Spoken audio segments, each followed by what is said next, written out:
Hello, this is Steve again. This is going to be part 3 on my Kitbash of this Reading I-9 Heavy 280.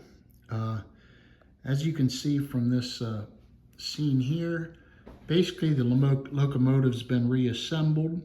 It's been painted, it's been lettered, it's been dual coated, and it is for the most part physically finished, with the exception I've as of yet to put a decoder into it.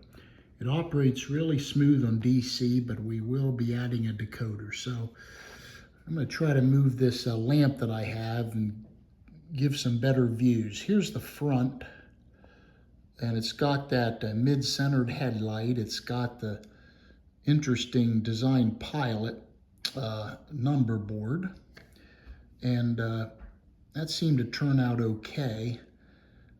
We're coming down the fireman's side here. You can see a number of the added details that I put in. I numbered it number 1678, which was within that class locomotive. The tender is a Bachmann Spectrum tender, which I modified and attached these trucks to it, which I think they're Bowser trucks. I'm not 100% positive, but they're the same type of truck that was used on the locomotive. I had to mount them a bit differently, but it's lettered for the Reading number 1678. They had a number of these locomotives. I don't know the exact number, but they were built in the late 19-teens. So that is the fireman's side. It's got a crew. The tender here, this is the back of the tender here. And the coal pile. And then I'm going to turn this around, and you will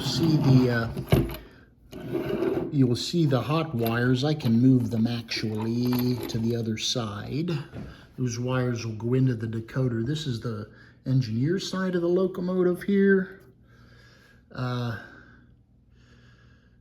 Pretty much all the details are in. There's an engineer there. There's the tender. Again, I can show the locomotive from the top, all the detailing, and coming down here, I'll flip it around just a bit and look at this side of the front end. And so that is a model of the Reading Railroad Heavy I-9 280. These locomotives were used in heavy drag service. They came with 2 diameters of driving wheels. This one has the 61.5-inch driving wheels. These are probably the 62 inches on the model. They also had a lower drive wheel version, 55.5. If I elect to kitbash another one of these, I have a locomotive which is a Mantua 080 that has drivers more that size, and because it has the same boiler as this, I could probably kitbash that into another one of these should I choose. But it's a pretty well constructed model in general by Mantua. As I said before, I filed most of the boiler details off and added my own. But I've tested it on DC. I modified the motor a little bit, and it actually runs really smoothly and good at slow speeds. So, but I have to put the decoder in it yet. So that is my I-9 rear cab 280. These locomotives, some of them were actually approved by the USRA to a Reading design during World War II, or World War I rather, interestingly, but this is the Reading's design.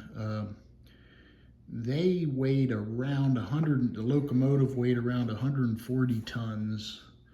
and they had a pretty good tractive effort in the mid 60,000 range. So these engines are actually looking dimensionally. If any of you know the Western Maryland 280 734 down in Cumberland, Maryland, used to be Lake Superior and Ishpeming. These engines are actually a bit bigger than those, so it's a big consolidation. There probably are a few bigger ones. The Reading I-10 class is bigger. The Western Maryland H9, I believe, class is bigger, but these are up there in the realms of large consolidations, and they were, from my understanding, pretty good pullers. So thanks a lot for watching. Hope you enjoyed it. I'm hopeful that once I get the decoder put in it and get it all wired up properly, that we'll be able to run that on a freight train and show that. So have a good day. Thank you.